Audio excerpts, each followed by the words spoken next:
ইফতারকে ঘিরে আমাদের অনেক জানার বিষয় রয়েছে, অনেক প্রশ্ন এবং জিজ্ঞাসা আছে। তোর মধ্যে থেকে 10টি কমন প্রশ্নের উত্তর আজ আমরা জানার চেষ্টা করবো ইনশাআল্লাহ বিদিনিল্লাহ। তোমাদের সর্বপ্রথম যে প্রশ্নের উত্তর দিতে চাই সেটা হলো ইফতার শব্দের অর্থটা কি। ইফতার শব্দের অর্থ হলো নাস্তা করা। অন্য সময় সাধারণ সময় আমরা দিনের শুরুতে নাস্তা করে থাকি, রোজা রাখলে সওম পালন করলে আমরা দিনের শেষে সূর্য ডুবলে ইফতার করে থাকি, নাস্তা করে থাকি। অর্থাৎ নাস্তা করাকেই হাদিসের ভাষায় বা আরবিতে ইফতার করা বলা হয়ে থাকে। ইফতার শব্দের অর্থ হলো নাস্তা করা, এটি আমরা জানলাম। দ্বিতীয়ত প্রশ্ন উত্তর জানবো যে ইফতার করার বিধানটা কি। ইসলামের শরীয়তে ইফতার করাটা কি ফরজ, ওয়াজিব, রোজার জন্য বিশুদ্ধতার পূর্বশর্ত, নাকি সুন্নাত? এর উত্তর হলো ইফতার করাটা সুন্নাত। যদি কেউ ইফতার করেন তাহলে তিনি সওয়াব পাবেন। অন্য সময় আমরা নাস্তা করলে কোনো সওয়াব পাবে এমন কোনো কথা নেই, বরং অন্য সাধারণ সময় আমরা নাস্তা করা না করা এটা আমাদের ইচ্ছার উপরে নির্ভরশীল। আমরা চাইলে করলাম, কেউ চাইলে না করলাম।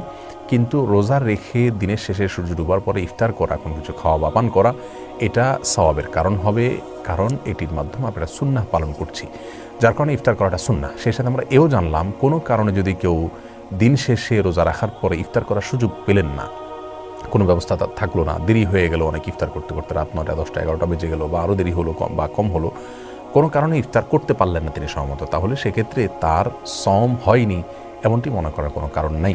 কারণ ইফতার করা এটা রোজার জন্য পূর্বশর্তও নয়, ফরজও নয়, ওয়াজিবও নয়, সুন্নাহ ছুটে গেলেও কোনো ইবাদত এটা হয়ে যায়। অতএব রোজা হয়ে যায় যদিও কেউ ইফতার কোনো কারণে করতে না পারেন, তবে হ্যাঁ ইফতারের ব্যবস্থা থাকলে অবশ্যই ইফতার করা উচিত, যেহেতু এটি সুন্নাত এবং রাসূল আকরাম সাল্লাল্লাহু আলাইহি ওয়াসাল্লামের নির্দেশনা রয়েছে।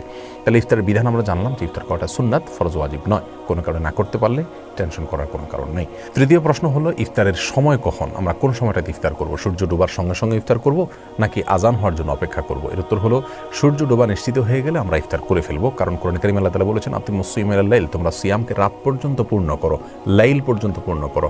লাইল বা রাত বলতে আরবিতে বোঝানো হয় সূর্য ডোবাকে। সূর্য ডুবে গেলে তখন থেকে রাত বা লাইল শুরু হয়, অতএব তার আগ পর্যন্ত আমরা সিয়ামকে পূর্ণ করার নির্দেশ দেওয়া হয়েছে। বিভিন্ন হাদিস থেকে এমনটি বোঝা যায় সূর্য ডুবার পর, সূর্য ডুবে গেছে নিশ্চিত হয়ে গেলে আমরা ইফতার করে ফেলবো, যদিও আজান অনেক দেরিতে দেওয়া হয়। বেশিরভাগ মসজিদে মুয়াজ্জিন সাহেবরা আজান দিয়ে থাকেন নিজেরা ইফতার করার পর, তাহলে বোঝা গেল ইফতারের সময়টা আগেই হয়ে গেছে।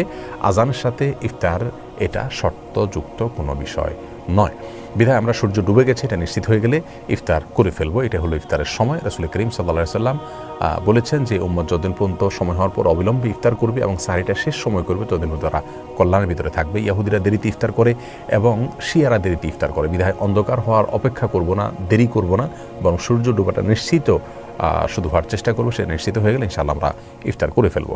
4 নম্বর প্রশ্ন হলো যে কি দিয়ে ইফতার করা উচিত, অর্থাৎ ইফতারের কোনো বিশেষ মেনু আছে কিনা। এর উত্তর হলো ইফতার সম্পর্কে